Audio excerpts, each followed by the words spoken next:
کلیم کانپور، ان کا سوال عشاء کی وطر کی تیسری رکعت میں دعائے قنوت کے لیے ہاتھ اٹھانا بھول گئے، دعائے قنوت نہیں پڑھی، سیدھے رکوع میں چلے گئے تو کیا سجدہ سہو کرنا ہوگا یا وطر دہرانی ہوگی؟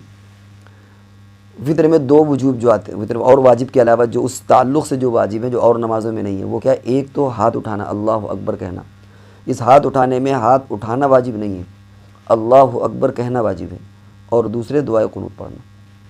تو اگر اس نے اللہ اکبر کہہ دیا ہے اور دعائے قنوت پڑھ لی تو اور ہاتھ نہیں اٹھایا تو سجدہ سہو کی ضرورت نہیں ہے، کیونکہ واجب اس کے پورے ہو گئے، سمجھ لیں۔ اور اگر اس نے دعائے قنوت چھوڑ دی تو اسے واجب ترک واجب کی وجہ سے سجدہ سہو کرنا پڑے گا۔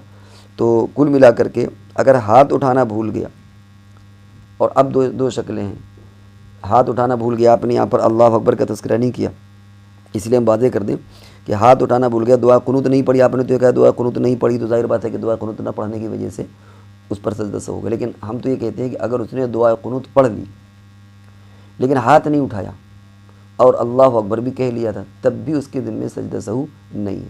ہاتھ اٹھانا مسنون ہے، لیکن جو تکبیر ہوتی ہے اللہ اکبر، یہ جو اللہ اکبر کہہ رہے ہیں یہ واجب ہے، اور دعا قنوت پڑھنا واجب ہے۔